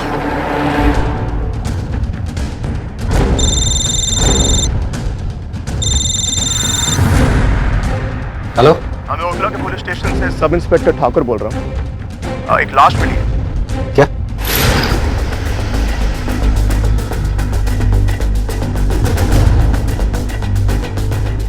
सर, आपके थाने से किसी तनुजा नाम की लड़की के फरार होने का अलर्ट आया था।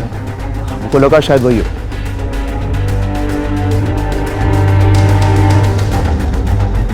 इसकी गर्दन पर भी किसी धारदार हथियार से वार किया गया है मिश्रा, और अगर ऐसा है तो हो सकता है कि यह भी उसी तलवारबाज का काम हो।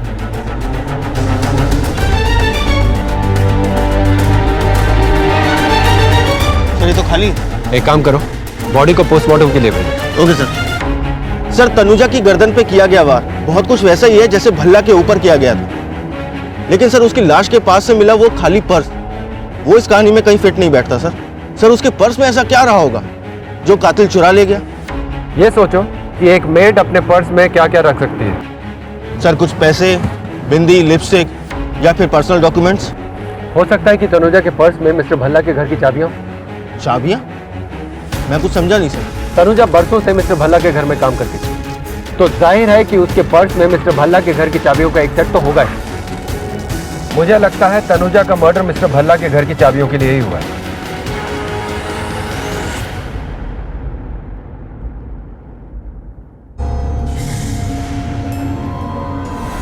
क्या? कहाँ? ठीक है, तुम हॉस्पिटल पहुंचो, हम वहीं आ रहे हैं। Okay sir. कांस्टेबल का फोन था जिसको हमने निहारिका के पीछे लगाया था। देखिए निहारिका जी, हमारे लिए यह जानना बहुत जरूरी है कि वो आदमी कौन था जिसने आप पर हमला किया। आप जानती थी उसको? देखा था आपने उसको? मैं तो अपनी गाड़ी का दरवाजा खोल रही थी, पता नहीं वो आदमी कहां से भागते हुए आया, और उसके अलावा मुझे कुछ भी याद नहीं। ठीक है, आप अपना ख्याल रखिएगा। चलो। पहले विजय, फिर तनुजा और अब निहारिका, इन तीनों का आपस में कनेक्शन है।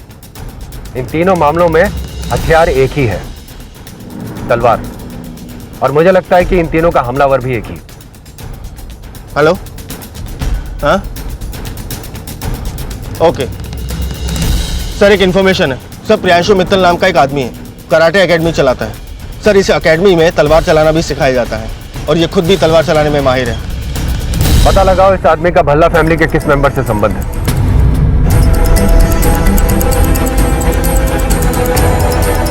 Students, class dismiss. सिंह, तलाशी लो।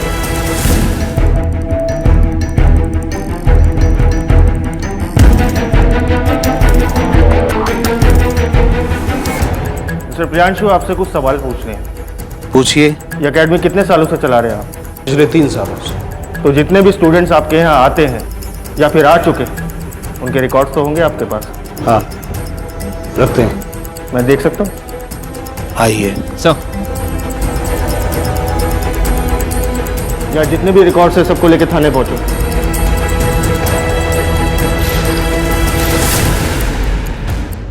तुम्हारी तलवार तो हमें मिली गई, अब फोरेंसिक से भी ये जल्दी ही पता चल जाएगा कि उसमें फिंगरप्रिंट्स और ब्लड इंप्रेशन किसके हैं। तो तुम खुद बोलोगे या हम बुलवाएं? हाँ, मैं नहीं मारा, उसकी मेड को भी। किसके कहने पर मारा? वो चेहरा पसंद नहीं। और निहारिका पे अटैक क्यों किया तुमने? ऐसे दो लोगों की जान ले ली और मजाक लग रहा है तेरे को? मजाक लग रहा है तुझे? हाँ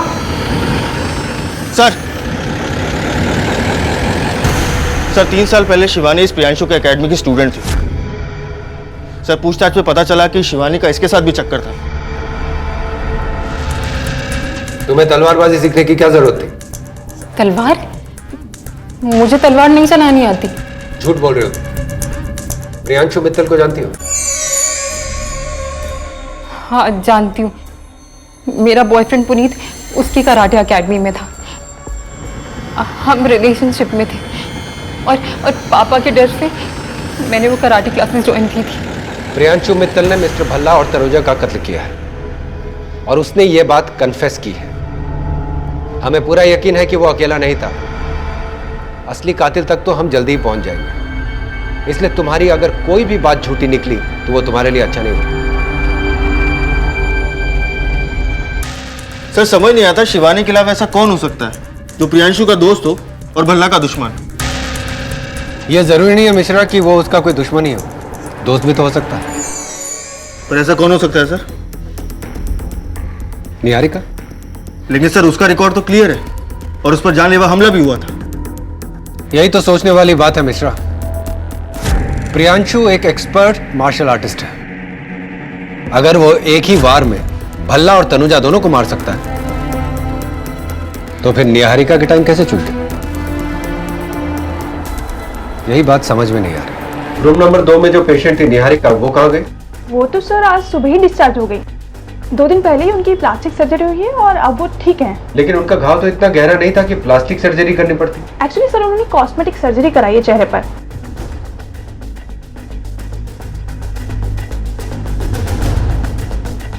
उन्होंने डॉक्टर आहूजा से अपॉइंटमेंट कब ली? Just a second.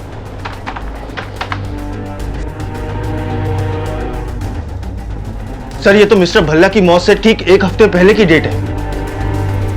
Airport, railway station और बस स्टैंड पर निहारिका की फोटो के साथ रेड अलर्ट जारी करो। Okay sir. तिवारी, दिल्ली में हमारे जितने भी खबरी है सबको अलर्ट करो, सबको निहारिका की फोटो सर्कुलेट करो।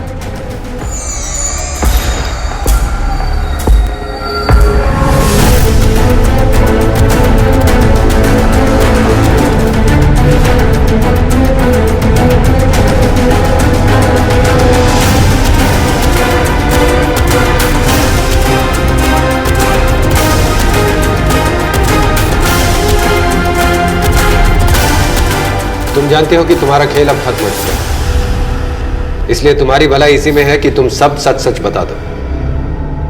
तुम्हारे कहने पे प्रियांशु ने भल्ला को मारा था ना? क्यों किया तुमने ऐसा? मैं विजय से प्यार करती थी, शादी करना चाहती थी मुझसे, लेकिन वो समाज और अपने बच्चों के डर से वो मुझे अपनाने को तैयार नहीं था। पूरे 1.5 साल इंतजार किया मैंने उसका, फिर मेरी मुलाकात प्रियांशु से हुई। प्यार हो गया था निहारिका से मुझे, लेकिन वो विजय ना तो उसे अपना रहा था और ना ही उसे छोड़ रहा था। इस बात से वो बहुत परेशान थी, डिप्रेशन में जी रही थी। और ये मुझको बर्दाश्त नहीं हुआ। मैंने एक आखिरी कोशिश की थी अपने प्यार को बचाने के लिए। अपना घर छोड़कर, अपने डैड से लड़कर मैं उसके घर जा पहुंची। सोचा था वो मेरा साथ देगा, लेकिन वो भी अपने बच्चों की तरह मुझे बेइज्जत करने लगा। तभी मेरा प्यार उसके लिए गहरी नफरत में बदल गया। मैंने सोच लिया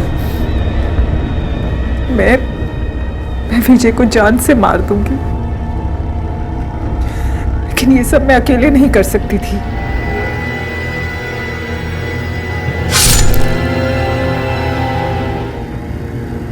और तनुजा को क्यों मारा? विजय के घर की चाबियों के लिए? विजय के घर में रहते हुए मैंने चाबियां पाने की बहुत कोशिश की, लेकिन विजय और उसके बच्चे इतने शातिर थे कि चाबियों को हाथ तक नहीं लगाने दिया उन्होंने मुझे। और तभी मेरी बात तनु से हुई। हर इंसान को अपने तरीके से अपनी पसंद से जीने का हक होता है, लेकिन विजेंद्र सिंह भल्ला ने अपने बच्चों को, उनकी चाहतों को समझकर उन्हें सही रास्ता दिखाने की बजाय अपने पिता होने के हक का गलत इस्तेमाल किया और अपने बच्चों को उस रास्ते पर चलाना चाहा जो उन्हें सही लगा। और नतीजा ये हुआ कि जीवन के जिस मोड़ पर उन्हें अपने बच्चों की सबसे ज्यादा जरूरत थी, उनके बच्चों ने उनका साथ देने से इनकार कर दिया। वो अपने पिता के अकेलेपन को समझ ही नहीं पाए और जीवन में अकेले पड़ चुके मिस्टर भल्ला भी अपने बच्चों और समाज के खिलाफ जाकर निहारिका का हाथ थामने की हिम्मत नहीं दिखा पाए। और अपने बच्चों को ना समझ पाने के बाद निहारिका के प्रति अपने फर्ज को ना समझ पाने की वो दूसरी भूल कर बैठे, जिसने निहारिका के सच्चे और गहरे प्यार को उनके लिए नफरत में बदल दिया।